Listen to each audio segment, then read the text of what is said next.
league member of Autumn Wind, the Stratomatic Football League, and I am in part 2 of our season in review. Again, this is a Stratomatic Football League, very competitive football league that includes 30 teams. And yesterday I put together a show that highlighted the first half of 8 games, basically, of the National Football Conference, or excuse me, the American Football Conference. And so tonight I'm going to take time to quickly review the National Football Conference, which includes 15 teams. There's 5 in every division. And we want to go over how each team got to the record in which they are sitting right now. Most teams have played only 8 games, but there are a few teams who have played a 9th and a 10th game. Here in this league, we play quarterly. We play 4 games a quarter, and we are now in quarter 3 of our season. We've seen some dominant teams, and we've seen some competitive competitive races here in each one of these divisions, and it's going to be very exciting down the stretch. And so yesterday I got a chance to review 15 teams in the AFC. Tonight we're going to focus on the NFC.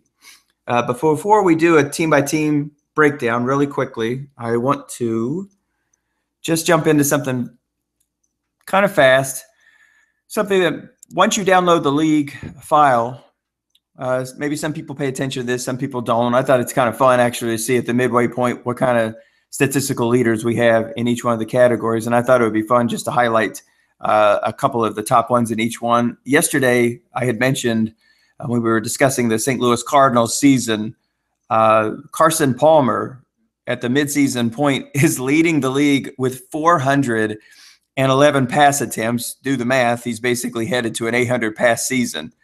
I just thought that was fantastic considering the second leading thrower is Eli Manning at 348. I just thought that would be kind of funny to point out. We do have 2 quarterbacks in the league with ratings over 100, and that includes Houston rookie Dak Prescott and Sam Bradford, who had a phenomenal card for San Francisco. And I guess it's a little surprise that the top 4 quarterbacks are with teams who have won at least 6 games. So all of them have good quarterbacks guiding them. Also, Prescott has thrown 27 touchdown passes at the break. That's a phenomenal number. And Sam Bradford has thrown 24. Kirk Cousins, who we talked about with Philadelphia, who I think if the season ended today would probably be among the top 2 or 3 for MVP consideration, is right there with 21 touchdown passes. And Dak Prescott at the break also has 2,300 passing yards. So interestingly, it doesn't appear that while we have some dominating seasons as far as the number of touchdown passes is concerned, when it comes to a chance at a 5,000-yard season, Prescott and Palmer have some work to do. So probably not likely that we will see that this year. Just a couple of other numbers really quickly. David Johnson, the all-do-it-all running back for Dallas, that would be the Dallas Cowboys, not the Dallas Desperados, has 78 catches, and he leads the league. Rob Gronkowski, tight end, with 67. Todd Gurley, running back for Detroit Rams in real life, with 57. Interestingly, though, there is the Los Angeles Rams. I am the coach of the LA Rams, and that's your first wide receiver that you're going to see in the list. That's Dez Bryant with 55 catches. In fact, if you go through the rest of the list, Travis Kelce, tight end, Jack Doyle, tight end, Jordan Reed, tight end, Zach Miller, tight end, Jared Cook, tight end, and Jahadrick West is a running back. So of the top 10 wide receivers, only one of them, top 10 receiving leaders, excuse me, only one of them is a wideout. There's Rob Gronkowski with 14 touchdowns at the break. He also leads the league in receiving yards with a whopping 970. So a phenomenal first half for the all-pro tight end. There's David Johnson, the workhorse. Not only does he have 78 catches, but he also has 230 rushing attempts, which is tops in the league. Jay Ajayi, the newly minted Philadelphia Eagle in real life, is having a phenomenal season with San Francisco, averaging 7.2 yards per carry in this first half. Not far behind is Bilal Powell with the Phoenix Cardinals with 6.7 yards per carry average.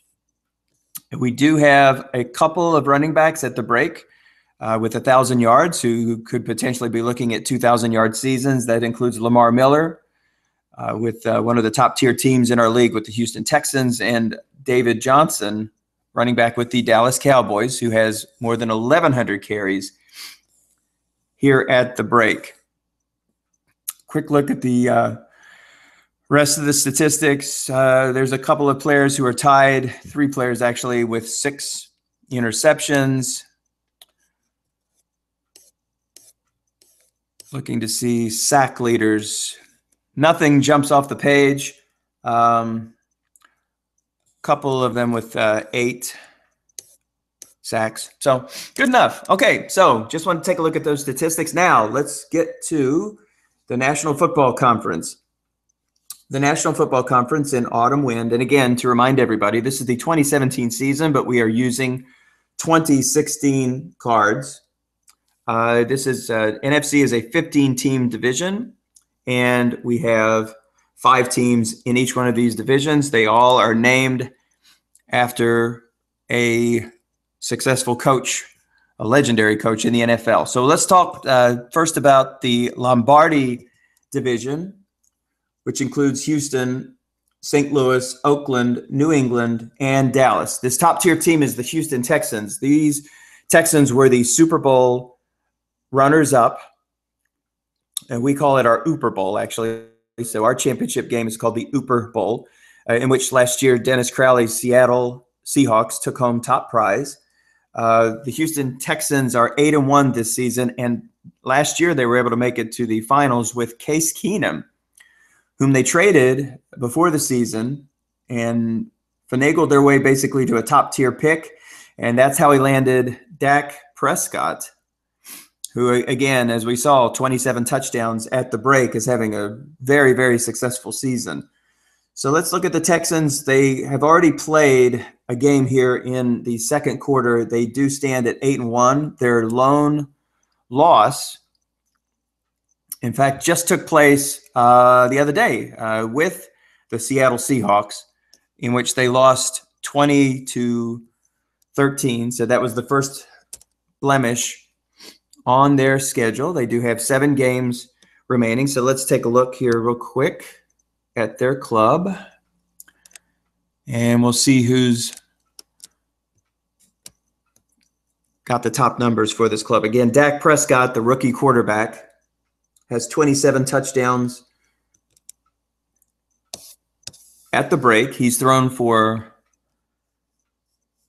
almost 2,400 yards, in fact, and only 4 interceptions. So, again, yesterday we had mentioned a couple of players, David Johnson, running back, and Kirk Cousins with 21 touchdowns and only 4 interceptions as well, is having a great year. But Dak Prescott's statistics look absolutely fantastic. And, again, the MVP typically goes to a top-tier team. So right now he's looking pretty solid, but we'll see what the second half holds. He also has, at the break, a 1,000-yard rusher in Lamar Miller, who has a nice 5.1 per carry average. A.J. Green, his sensational wideout, has 600-plus yards here at the break, so he's definitely looking at a 1,000-yard season. And so, too, is Sammy Coates, deep threat wide receiver, is averaging 23 yards per catch. He actually has 2 players on this team, Sammy Coates and Sammy Watkins, who are averaging 20 yards per catch, and another one off the bench, Oliaway, who has 18 yards per catch. So this is a team that is not afraid to throw it downfield, as Dak Prescott is averaging 8.6 yards per attempt. That's got to be near the tops in the league. A.J. Green has caught 9 touchdown passes. He leads the team. So now we've taken a look at their offensive weapons. Let's take a look at their schedule down the stretch and see if we can make a prediction. Before the season began, 2 of the longest-term members in this league, Tom Cook and Dennis Crowley, made predictions. I've been in this league for 2 seasons as head coach of the Los Angeles Rams, and we all 3 made predictions at the beginning of the year, and we'll take a look and see how those hold up. Texans right now are 8-1, and down the stretch, 7 games remaining. They'll take on Oakland. They have St. Louis on the schedule twice. St. Louis is 7-1. The Oakland Raiders, I mentioned their name yesterday several times, but I need to get a record on them.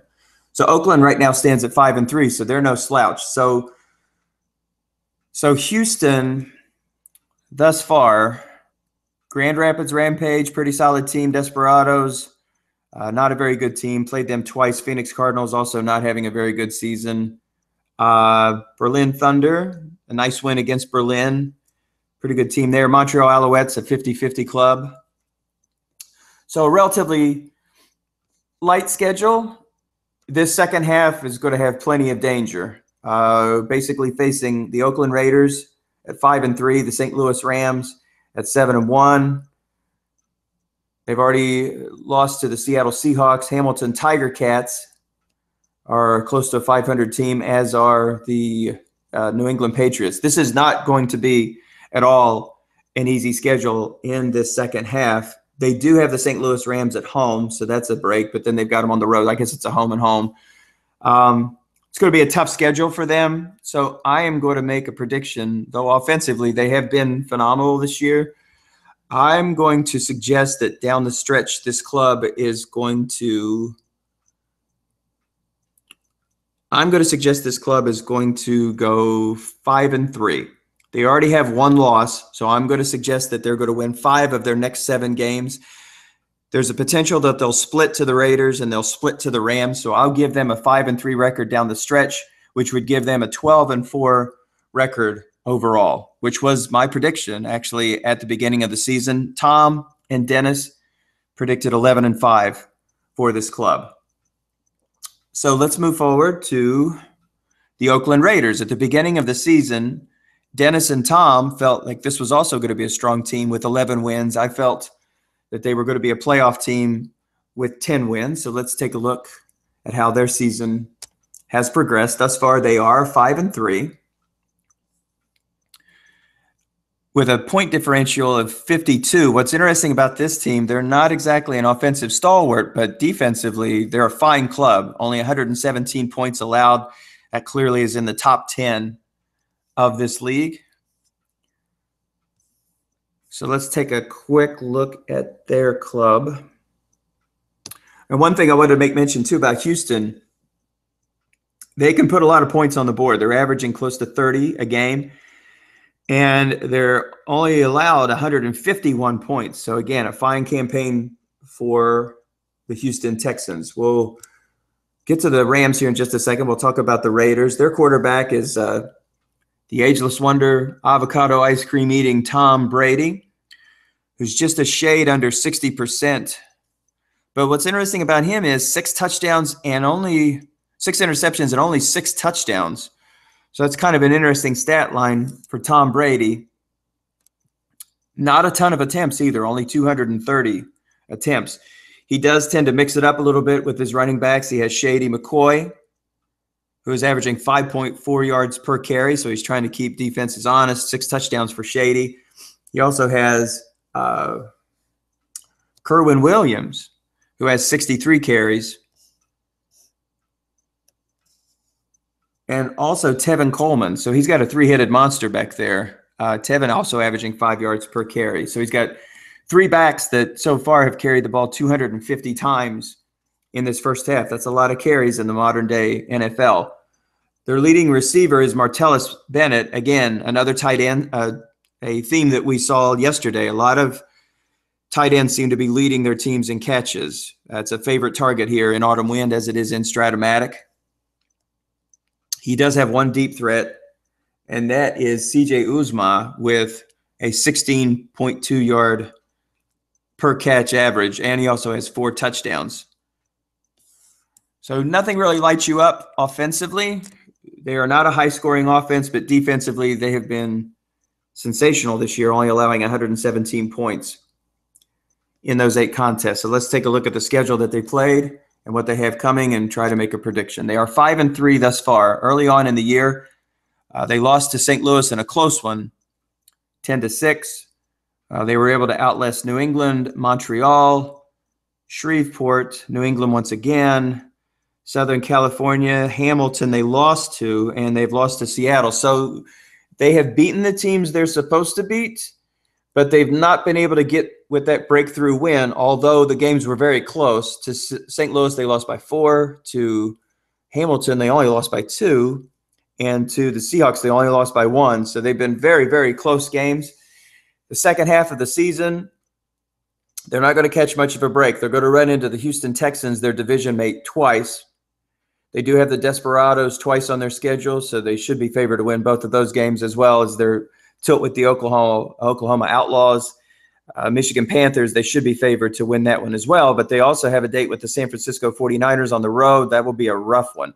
So they have 4 games that they will have some difficulty with, and they have 4 games against teams that they should win. So I believe right off the bat, we're looking at least 9 wins for this team. I am going to make the prediction that they will win 10.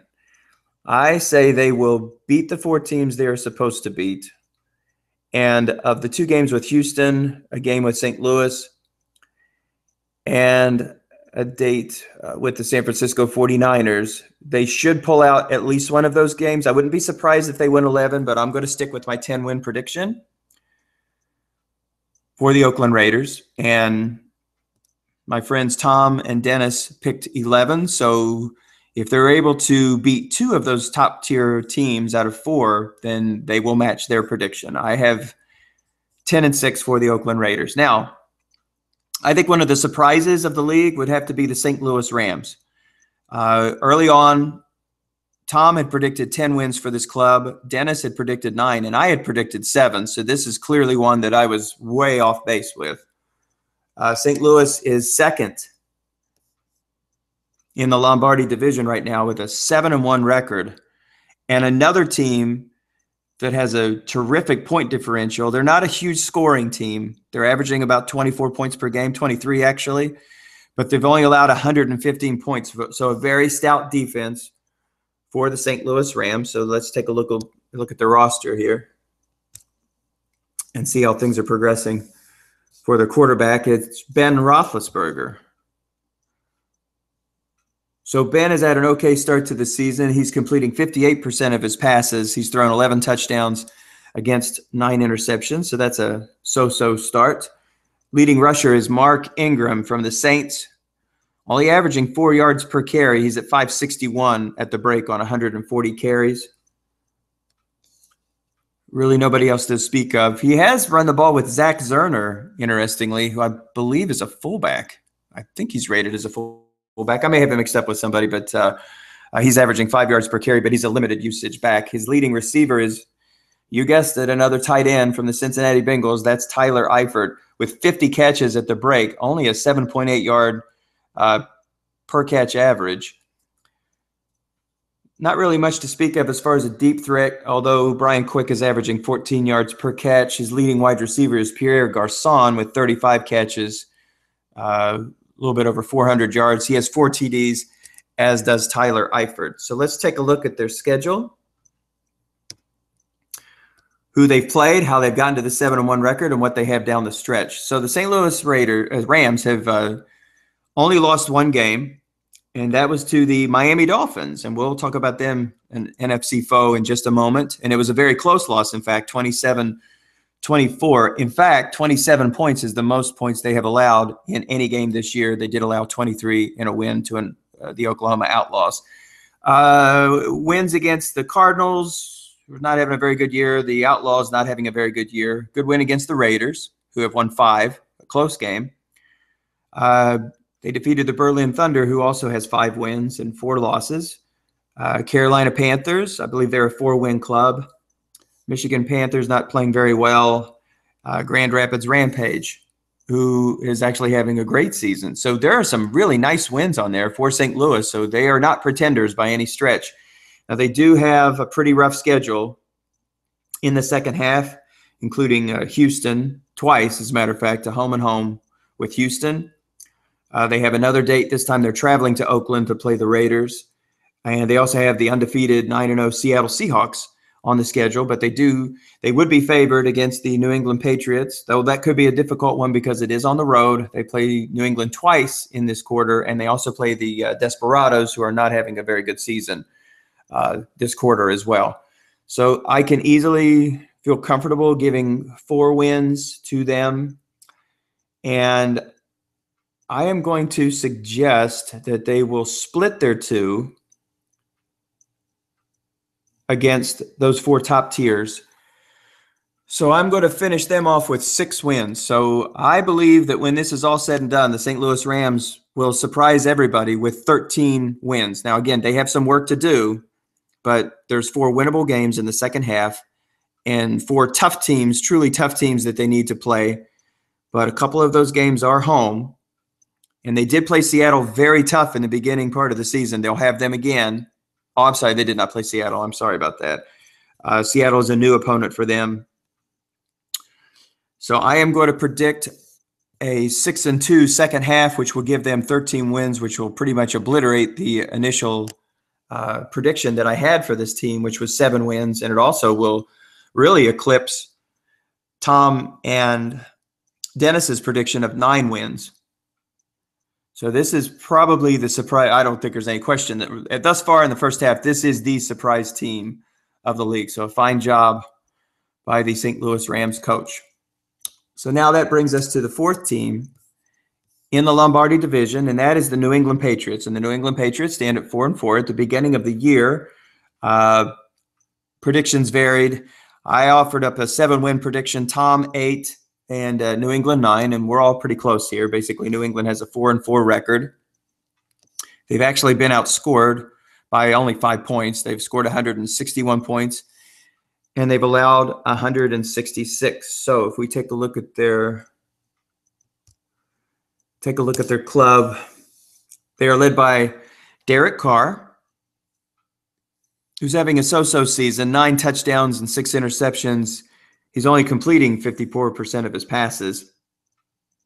Their leading rusher is Ty Montgomery from the Green Bay Packers, but he doesn't have a lot of carries, only 76. As a matter of fact, he tends to split the carries among 3.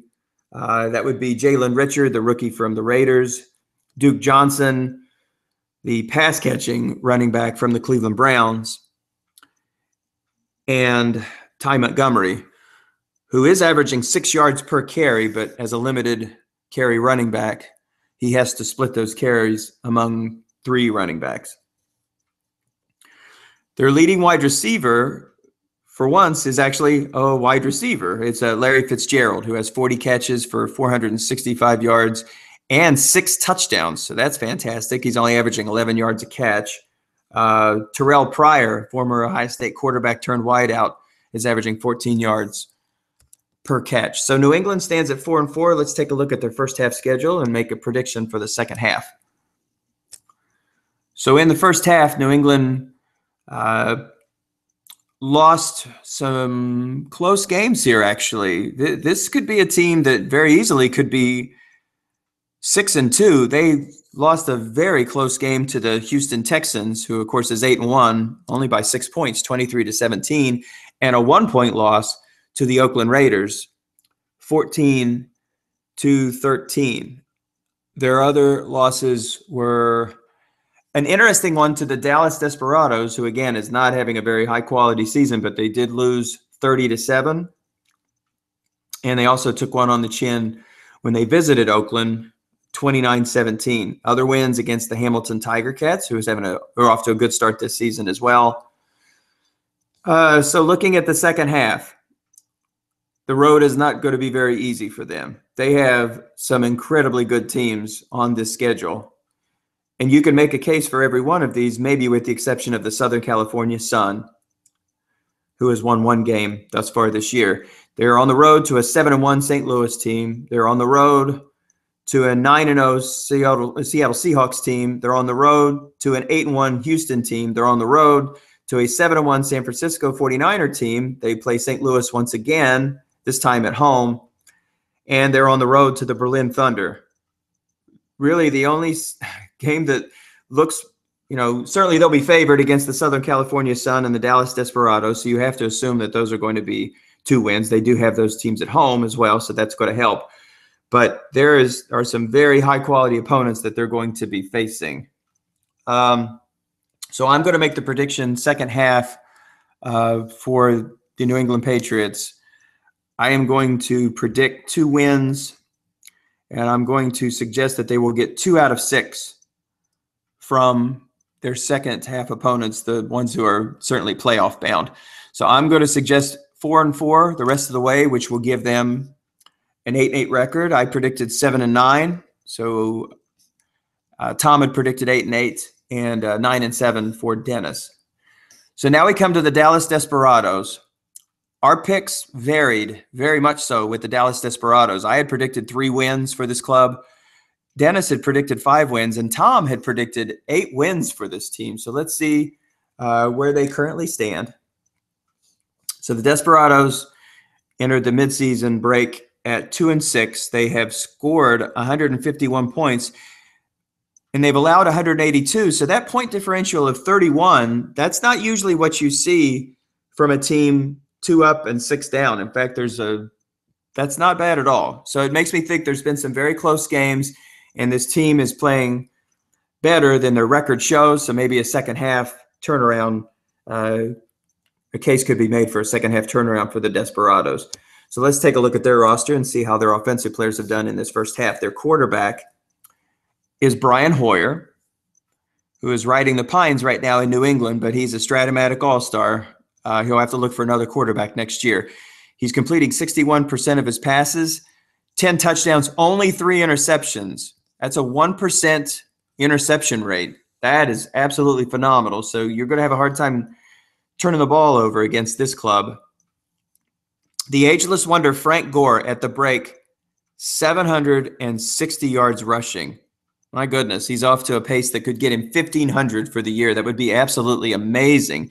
He's definitely a workhorse back, 165 carries. He's averaging 20 carries a game. In fact, only 2 other players have a carry for this team. Darren McFadden has 2. Colton Schmidt has 1. That's amazing. So Frank Gore certainly has carried the mail. He also has added 34 catches out of the backfield as well. Their leading receiver, another tight end, this is Jared Cook with 53 catches, only an 8-yard per catch average. Their lone deep threat is Brandon Cooks, who is averaging 12 yards per catch, has a 77-yard catch on his stat line. He does have 3 touchdowns. Gore has scored 3 touchdowns on the ground as well. So let's take a look at their schedule, their results, and let's make a prediction. So the Desperados were 2-6 in the first half.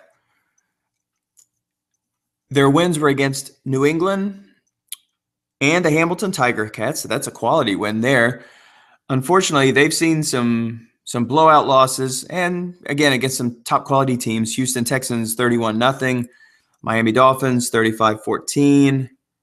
But then they've had some very close, tough losses to the Michigan Panthers, the Cleveland Browns. I believe that was their first win of the season. They lost by 8 to the 5-4 Berlin Thunder. The Hamilton Tiger Cats are fighting for a playoff spot, and they were able to beat them by a couple of touchdowns.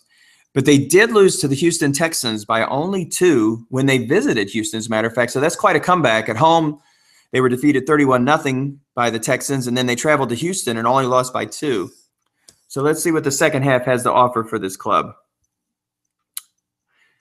So they face the Jets, the New England Patriots. The non-playoff teams include the Jets, the Patriots, potentially the Panthers, and the Oklahoma City Outlaws. The New England Patriots also are 4-4. There's 3 pretty rough opponents on this schedule. Actually, 4. 2 trips with Oakland home and home, and St. Louis home and home. I think they'll have a tough time beating those teams. I am going to suggest that the second half will be better for this club, and they will get 3 wins. I think that they will win 3 out of 4 against the opponents that they should beat, or should be right on par with, or have a chance to beat, I should say. The 4 playoff teams, I'm going to suggest they are not going to win those, but I would not at all be surprised if this club goes 500 in the second half. So I'm going to suggest 5 wins for the Desperados, which would eclipse what I thought they were going to win. I said 3. It would match what Dennis said, but there is a potential that they could win 6. I would not at all be surprised. Not at all be surprised if they went 5-3 down the stretch, but I'm going to predict 4 wins for the Dallas Desperados to give them 6. So now we're going to move to the George Papa Bear Hallis division. This is an interesting division in how tight these teams are. We see a 5-3 record for Grand Rapids. We see a 4-4 record combined for the Alouettes and the Panthers. So both of those clubs have to feel pretty good about their chances of winning this division. It may only take 10 wins to take home this crown, and maybe even 9. So it's going to be an interesting second half. It'll be a fun one to watch. Grand Rapids, again, I don't want to be mean here, but potentially underperforming, as Dennis and I both figured that this club would win 13 in this first half, and they have a little bit of work to do to get to that number. Pretty much go undefeated the rest of the way. I don't think that's very likely. Tom had predicted 10 wins at the beginning of the season, but we all clearly thought that this club was going to be the team that would make the playoffs and win this division. So let's take a look at their statistics.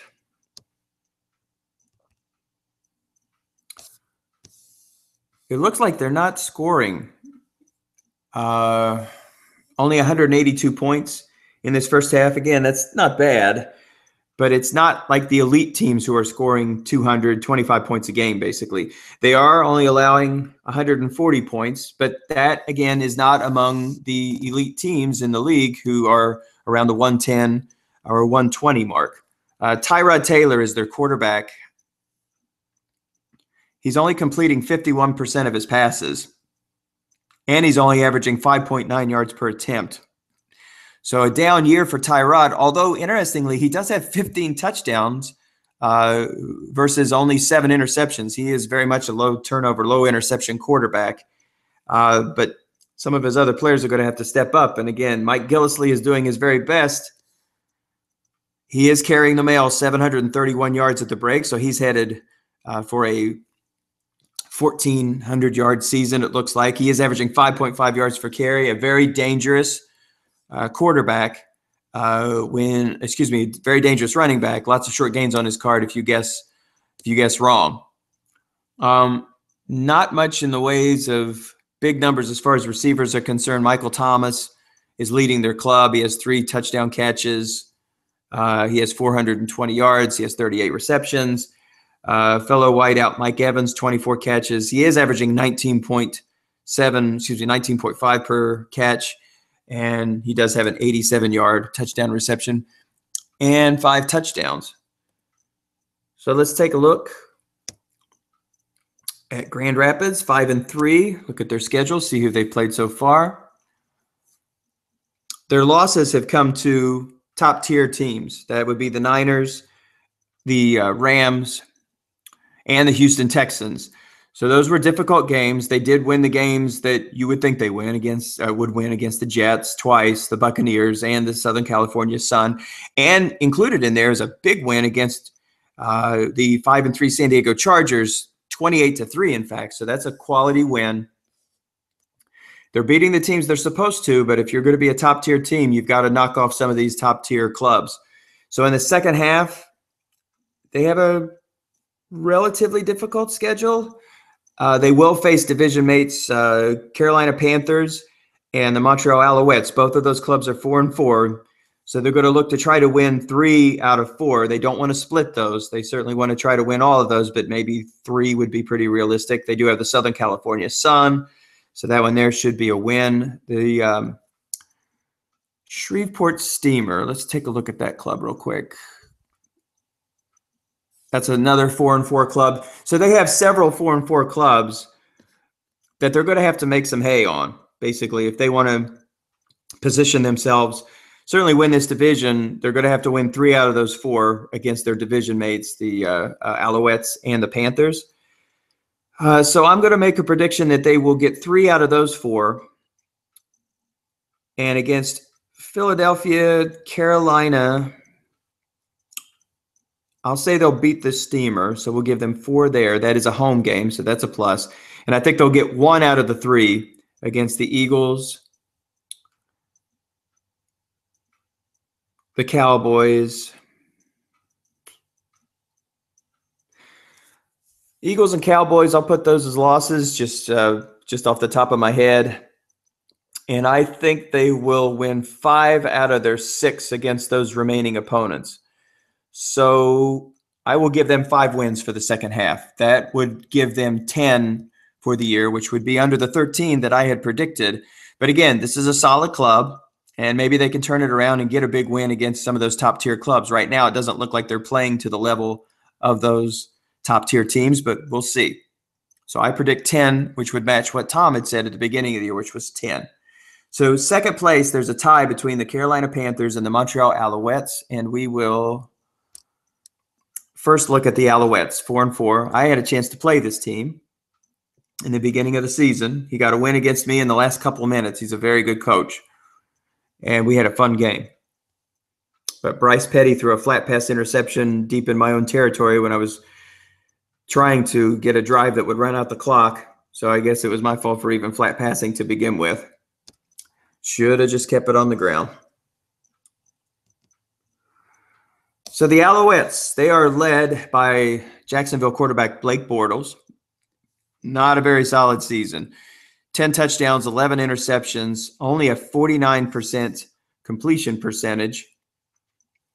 This truly is a situation where you have a running back by committee.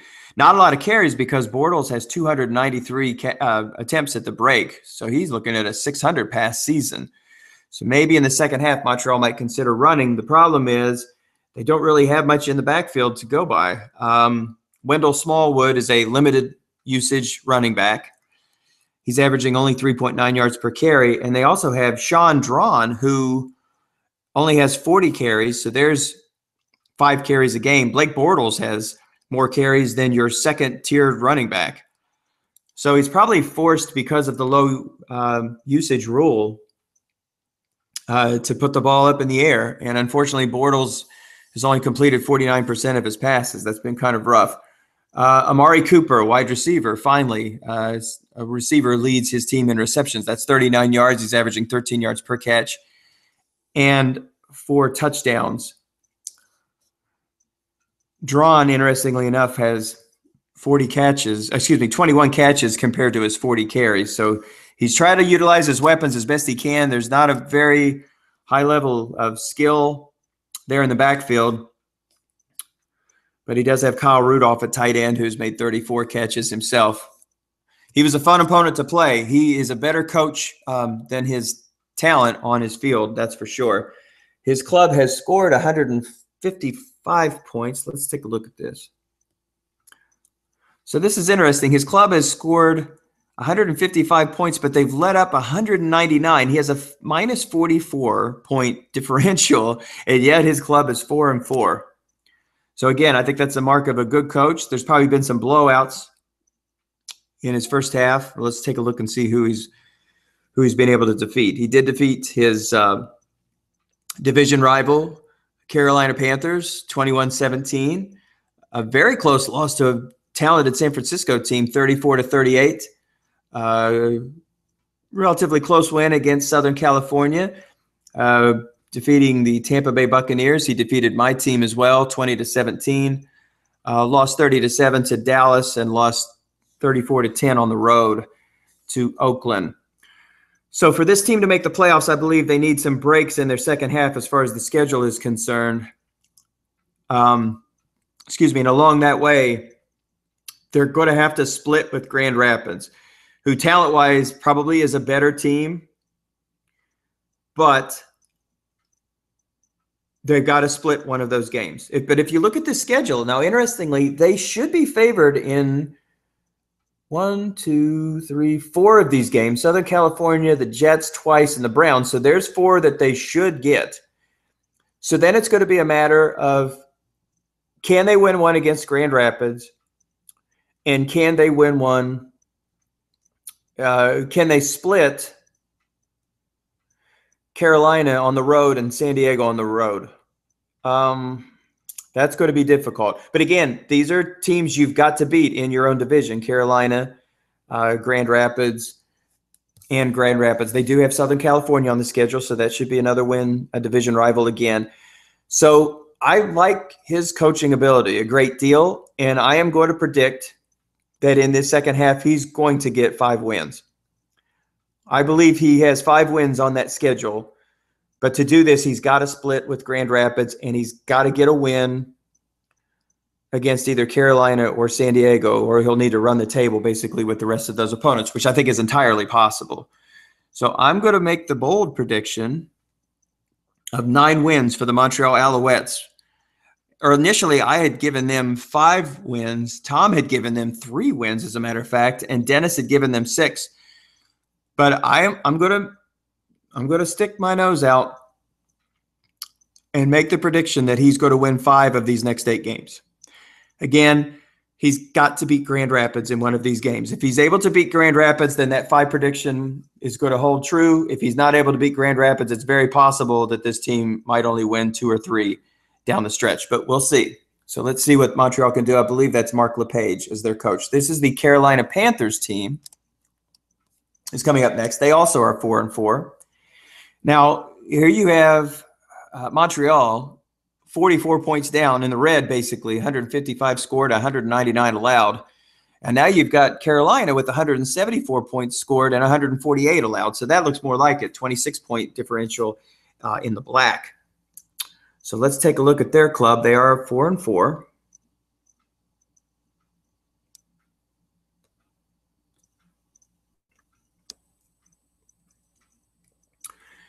And I just picked Montreal. Let's go here to Carolina. So Carolina is led by signal caller Matt Ryan, Matty Ice, completing 60 yards, 60% of his passes. That's fantastic. But look at this, 10 touchdowns and 10 interceptions.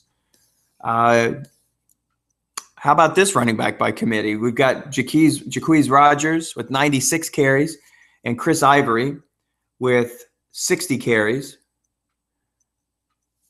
Interesting. Actually, Jaquez Rogers has 5.4 yards per carry, so that's pretty solid. He also has 16 catches out of the backfield. Their leading receiver, receptions-wise, is Zach Ertz, who has 34 catches, and wideouts Demetrius Thomas and Ted Ginn with 32 catches and 28 respectively, both of them with nice per-catch averages of 14.9 and 13.5. Ted Ginn has 6 touchdown receptions, which paces the club. And Chris Ivory, 4.2 yards per carry. He has 5 rushing touchdowns, and so he paces the club. So Carolina is 4-4. We'll take a look at their schedule, see who they've got their wins, see how they got their losses. Their wins were to Shreveport, to the Jets, to Phoenix, and to the Montreal Alouettes. Nope, that's not true. Excuse me, to the Los Angeles Rams. And I was absolutely crushed by this team. I believe Ted Ginn had a couple of long touchdowns against me. It was not much competition for him when I visited Carolina. The second half, a relatively easy schedule in the first half, and honestly, a pretty reasonable schedule in the second half. Southern California, they play them twice. They only have 1 win this season, so I think they'd have a pretty good shot at that. They do play Grand Rapids twice, and again, this is a situation where you've got to split with Grand Rapids if you want to make the playoffs. The Jets, the Desperados, the Eagles, that will be a tough one. I am going to make the prediction. As a matter of fact, I'm going to make a change. I'm going to make a change in my thinking. Or am I? Oh, I am stuck on this one. They should be favored against Southern California. They should be favored against the Jets. They should be favored against the Desperados. And they should be favored against the Southern California Sun. If they do their business, that should be 4 wins there. I think there's one more win between Carolina, Grand Rapids twice, and the Eagles. Those home games, against Montreal and Grand Rapids. Those are the ones you've got to look at. I think this is a 5-win team in the second half. So my prediction at the beginning of the year was 9-7 for the Panthers. It was 8-8 for Tom and Dennis, and I'm going to hold to that prediction. I believe they will win 9 games this season. So now we come to the Southern California Sun. No, we will go to the Jets. The Jets are 2-6. Again, this is a club, if you look at this, the Jets' point differential, 41. The Montreal Alouettes' point differential, minus 44. A 3-point difference between these clubs, and yet the Jets have lost 6 games, and somehow Montreal has only lost 4. So let's take a look at this Jets club and see if maybe there are bigger things coming in the second half.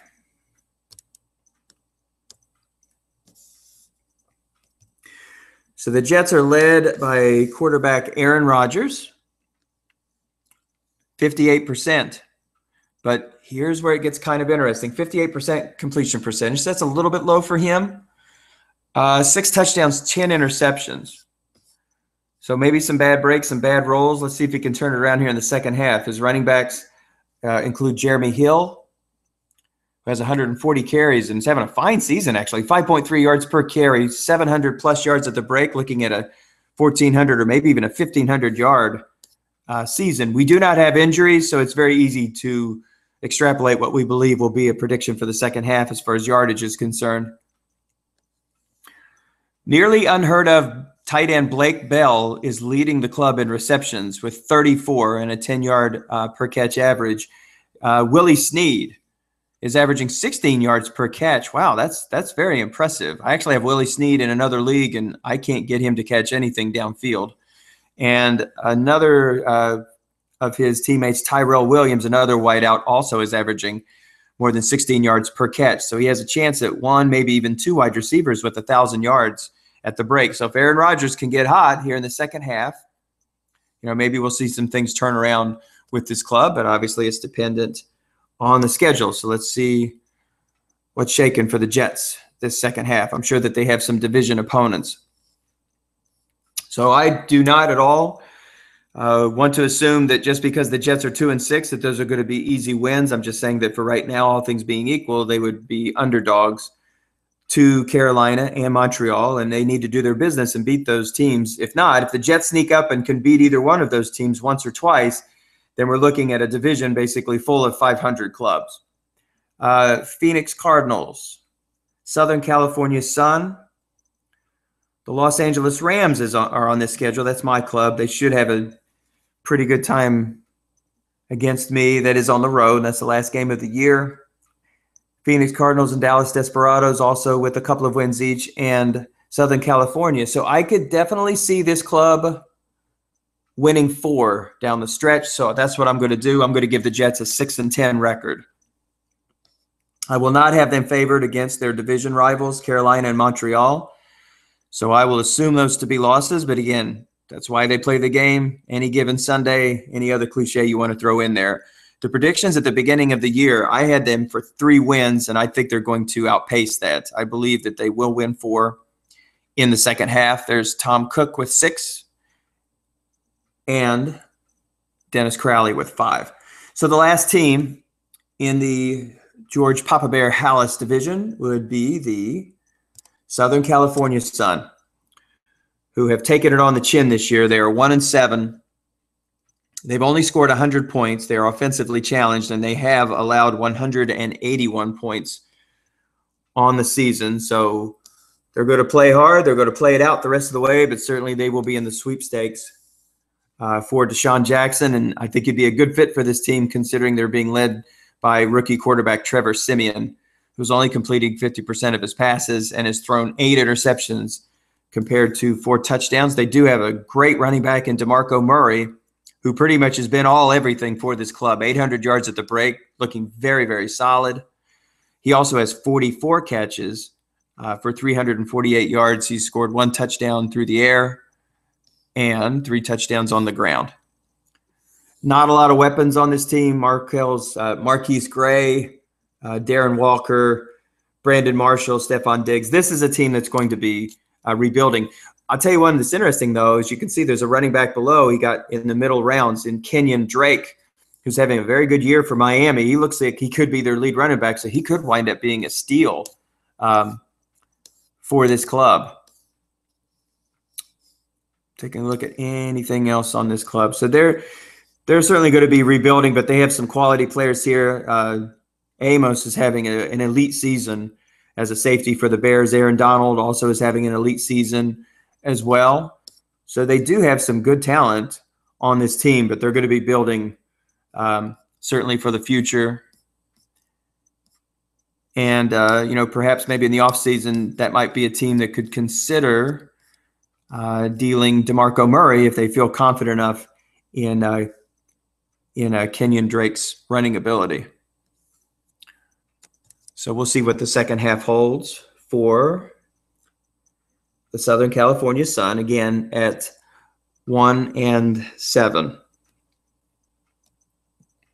So their lone win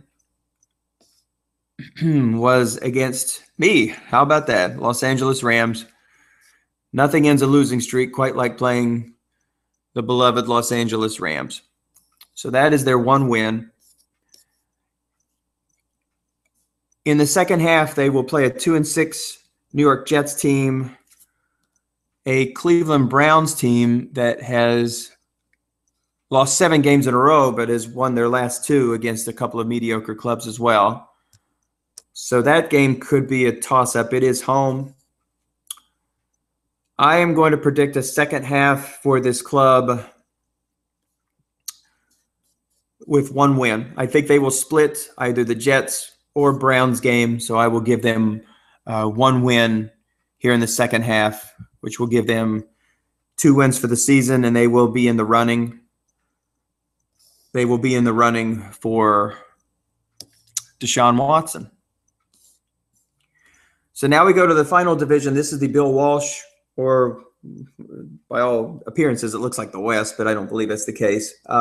This is the Bill Walsh division of the NFC. This is the final 5 teams. And the final 5 teams of our preview. So the top team, San Francisco 49ers, are 7-1.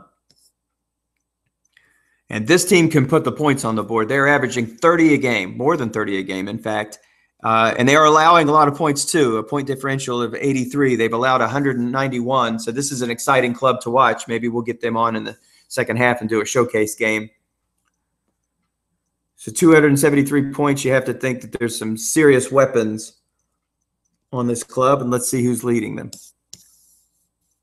And that would be Jay Ajayi, who is having a monster season, 949 yards here in this first half, and 7.2.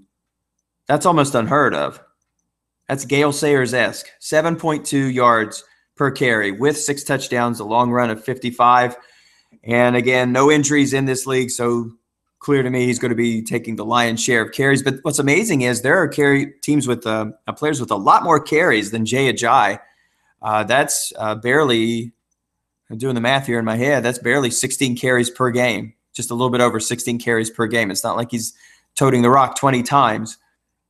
But that's because their quarterback is also having a sensational year. There's 299 attempts here at the break for Sam Bradford, who has a percentage of 61.5 completed, 24 touchdowns, 6 interceptions, clearly in the running for MVP. But again, we'll see how the second half holds. He's also thrown for close to 2,300 yards. So 5,000 yard receiving, 5,000 yards passing is a stretch, but clearly he's having an outstanding year, and one of the main reasons why this club is 7-1. Rob Gronkowski has been the lead recipient of Bradford's tosses. He has 970 yards at the break. How about a tight end with a chance at a 200-yard reception season? That would be unbelievable, and 14 touchdowns. So talk about a guy splitting the MVP vote. There could be a case made for either one of these 2 players. And then look at this. Talk about an embarrassment of riches. This receiving group is phenomenal. On the other tight end, that's Travis Kelce. So I'm pretty sure that he runs 2 tight, 2 wide, 1 running back. And have fun picking pass every time because Jay Ajayi is rumbling for 7 yards per carry. This is going to be a dangerous club. But it's a good thing they score a lot of points because they let up a lot of points.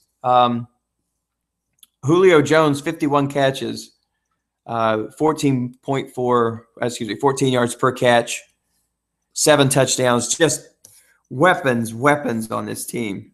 Heck, their fourth option is Randall Cobb, and he's a quality receiver, and he only has 10 catches. So, wow, those are some stats right there. I'll tell you what, that's a high-powered offense, but let's see if they can keep it up here in the second half. Let's look at their schedule. Their only loss was to the New Orleans Voodoo, an out-of-conference loss, 29-7, and it was a home game on top of that, so apparently San Francisco just didn't have it that day. But look at these winning totals: 45 against Phoenix, 55 against Cleveland, 48 against Detroit, another 28 against Cleveland, 38 against Montreal, but Montreal did play them close, 38-34, 26-27. What's very interesting about this is there are some clubs here that you wouldn't think would be holding these games close, but they are. So right now they're beating the teams they're supposed to beat, but the quality of opponents, you just wonder if they're there. But they did beat a very good Chicago Bears team, so that's nothing to sneeze at. So their division mates include Miami at 6-2 and Shreveport, who's playing 500 ball. So let's take a look at this. So they did beat Miami. No, they've not played Miami. I'm sorry.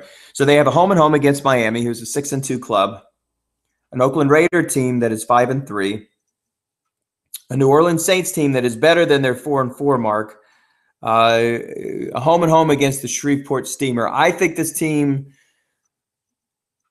can score a lot of points, but they can give up a lot of points, and you would need a high-powered offense to beat them. The Dolphins do have a pretty solid offense, as I recall. Yeah, not bad. 219 points, certainly among the top 10 in the league. So I don't see them winning both of those games against Miami.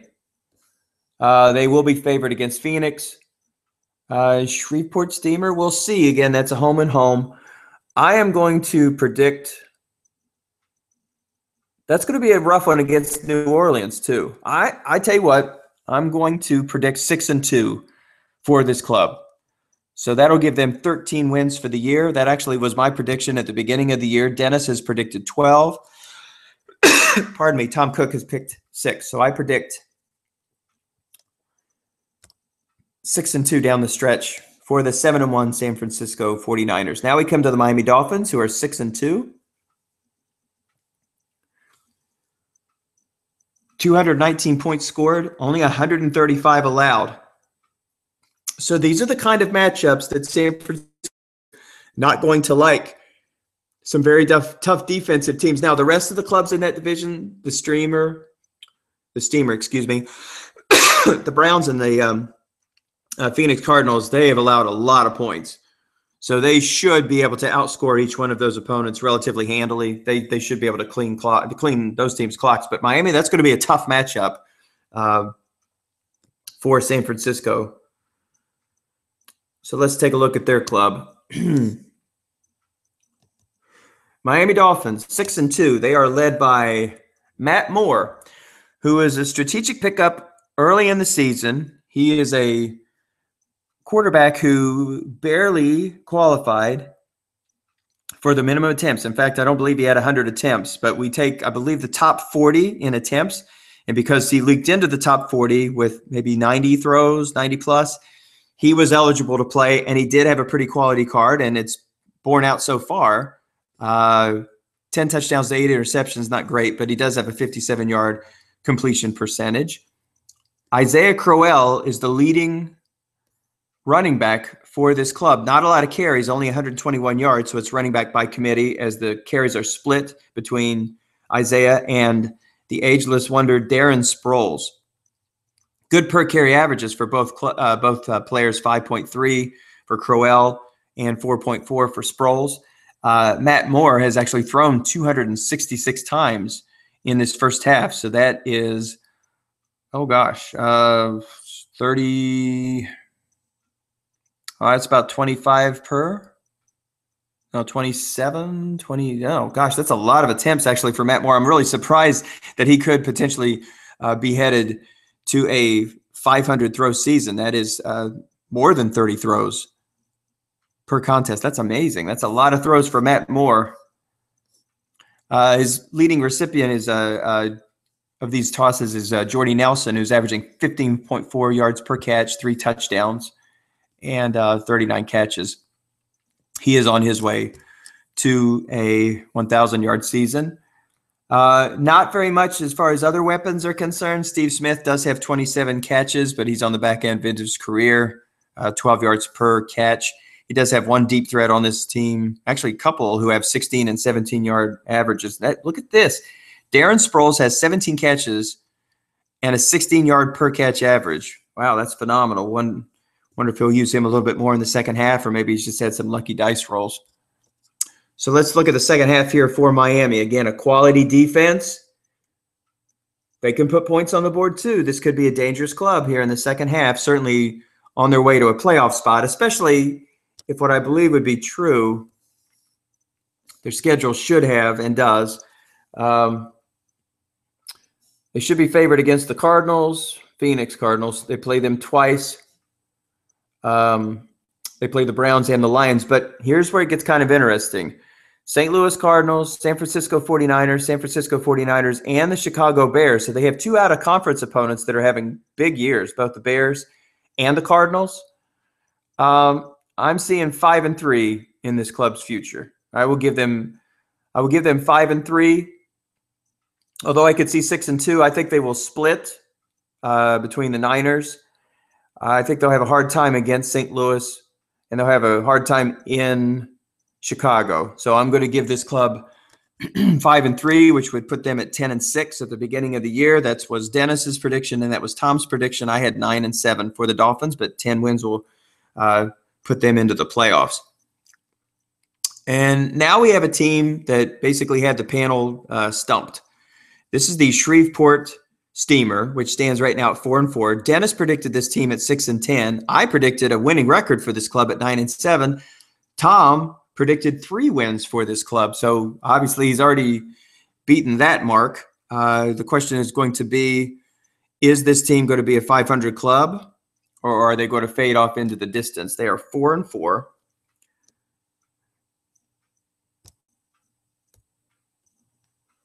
Let's see their point differential here. They have been fairly limited as far as scoring points, 143, and they've allowed 189 points on the season. So that's quite a differential for a 4-4 club. So I wonder if those wins have come against in-division opponents. Now, here's a good break. Case Keenum, 285 yards at the break. So a potential for a 600 toss season. That's phenomenal. He's going to be certainly pleased with him. He's going to have a terrific card for Minnesota in real life, who's having an outstanding season due to injuries from Teddy Bridgewater and Sam Bradford. For the Vikings, Keenum has taken over, and there's some talk about MVP for him. So he's going to have a phenomenal card next year. So that was a great trade made in the offseason with the Houston Texans. Giovanni Bernard is his lead running back. He's averaging 4.3 yards per carry. So I'm sure in the offseason he's going to want to look to upgrade that. He needs some more weapons on offense, certainly, but he does have Adam Thielen, who should be given a great card next year, and Alshon Jeffrey is leading their club with 49 catches at the break. That's fantastic for a 9.6 yard per catch average. Thielen is averaging 12 yards per reception. Alshon Jeffrey with 5 touchdowns on the season.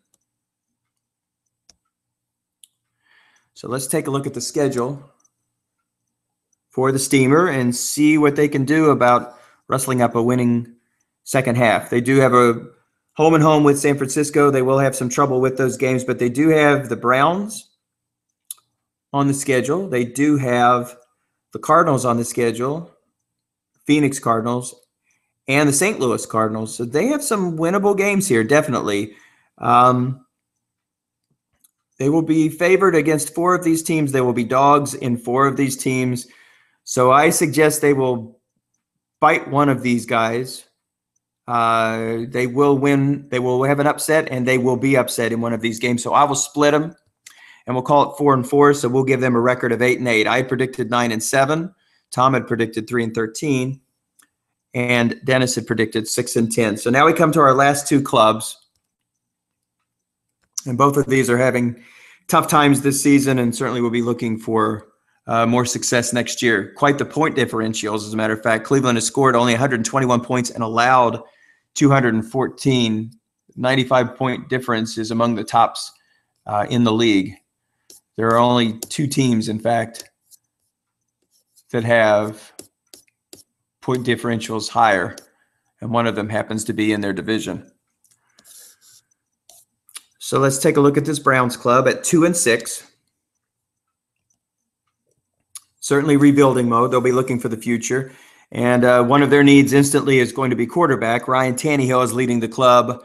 He is completing nearly 60% of his passes, but he's thrown 9 interceptions versus 8 touchdowns. Melvin Gordon, their workhouse back, is averaging 4.1 per carry and does have 3 touchdowns. And Cameron Meredith and DeAndre Hopkins, Vernon Davis are their go-to guys downfield. 44 carries for the rookie Cameron Meredith. But I believe he faced some injury problems this year, so he's going to have to look to upgrade. DeAndre Hopkins with 42 catches. Only a couple of players who are averaging over 10 yards per catch. So that's interesting. And, of course, Tannehill will not – he may be carded. Well, I don't even know if he'll be carded next year. It depends on if they decide to make 3 cards for the Dolphins. Tannehill might not even get carded. You may have to put him on IR. But he'll certainly be in the mix for some of those good rookie quarterbacks coming out of this class, including Deshaun Watson and potentially Mitch Trubisky and maybe Mahomes if they Stratomatic decides to card him. So let's look at this schedule down the stretch for the Cleveland Browns.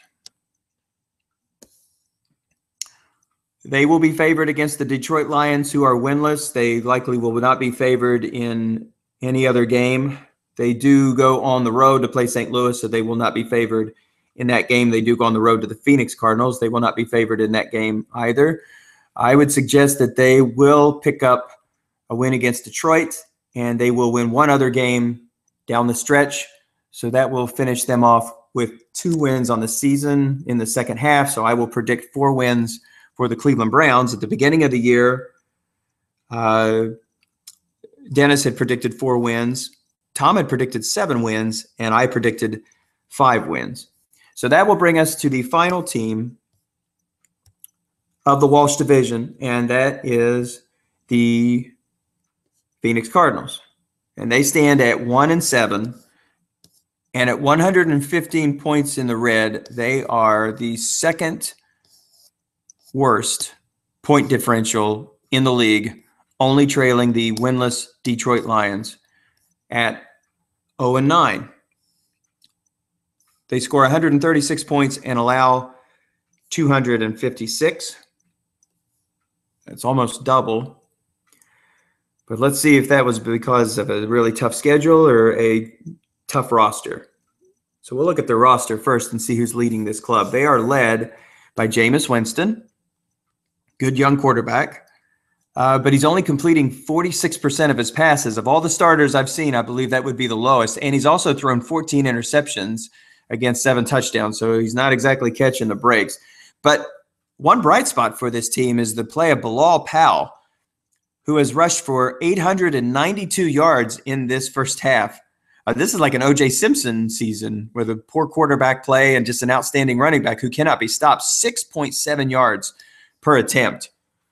So he's punishing those teams who continually guess pass, and I guess those teams who guess pass are allowing Bilal Powell to run a little wild, knowing that an interception could be along the way, and certainly a 46.5 completion percentage. I think any defensive coach would be thrilled to hold a team down to only completing 47% of their passes. Also, next year, he's going to have Jerick McKinnon, who's had a lot of carries for Minnesota. So he's going to have 2 running backs next year who will be dangerous. Kobe Fleener, tight end, leads their club with 39 receptions and 302 yards, 7.7 per carry. He does have one deep threat. That's Rashard Matthews, 13.9 yards per carry, including a 60-yard catch, and a really fine receiver in Jarvis Landry. But he's obviously, if your quarterback can't complete more than half his passes, your stats are going to suffer. And there he sits with only 33 receptions and a 10.5 yard per catch average. Just take a look at defense here real quick.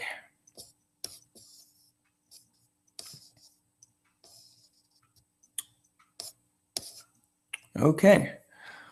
All right, predictions. So the Cardinals stand at 1-7. Let's see what they'll do here for the second half.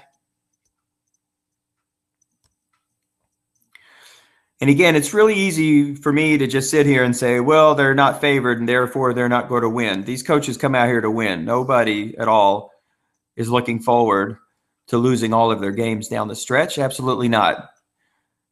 But you just have to look at the clubs that they're going to face. Not only have they lost 7 of their 8 games, now the second half of the season has a playoff team in the Bears, a playoff team in the Dolphins, who they will play twice, a San Francisco 49er team that has a chance to do something very special this year. They have the Cleveland Browns, which that could be a winnable game, the Jets, which that could be a winnable game as well. So there's 6 losses right off the bat, it appears. I'm going to suggest that they're going to split one of those 2 losses, one of those last 2 games at the end against a couple of 2-win clubs. So they will finish the season 2-14. My prediction for Phoenix actually was 6 wins along with Dennis and 5 wins for Tom. So that'll do it. That is the 30 clubs. This was the National Football Conference. I have another video for the American Football Conference that you might want to take a look at. Now, the initial predictions, Dennis had predicted Houston over Dallas. And interestingly, this was Dennis who manages or coaches the Seattle Seahawks, who has beaten both of these teams. So Dennis is not one to brag or boast. So we'll see if he holds to that prediction. I'm sure they'll want to update these. Tom had predicted the Dallas Cowboys. And again, that's a second prediction now for the Cowboys. And they have them beating the Grand Rapids Rampage, who, again, as we have seen, have a little bit of work to do. I think all of us felt like they were going to be a little stronger than what they were, but perhaps in the second half they can turn it around. They do stand at 5-3. And I had made a prediction of Seattle over Grand Rapids as well. So looking at the standings, I am going to make a change in my prediction. And I believe when it's all said and done, that the Houston Texans will represent the NFC. I think it'll be very close with the San Francisco 49ers, who do have a very, very high-quality club. But I believe when it comes down to it, it's going to be one of those 2 clubs. And they will be facing off against the Seattle Seahawks. My prediction was Grand Rapids against Seattle, and I predicted Seattle would win. I'm going to change my prediction for the second half. I'm going to make that adjustment. I'm going to say Seattle is still going to win it, but I'm going to put them with a victory over the Houston Texans, who stand at 8-1. They had a great matchup here just this week, and I expect them to see each other for the Super Bowl final. So that's it. That is the 2017 not pregame. What am I saying? This would be the midseason show. I'm glad I had a chance to bring it to you. I know it's a little bit windy and a little long in the tooth, and I think it's a lot more fun to play than it is to do these shows. But I know when these shows first appeared, that's how I got into this game. So maybe there'll be some people who get a chance to watch this and feel like, yeah, this could be fun and something that people would enjoy. So I want to thank everybody for listening. I appreciate your time. And I wish you all the very best and good luck in the second half.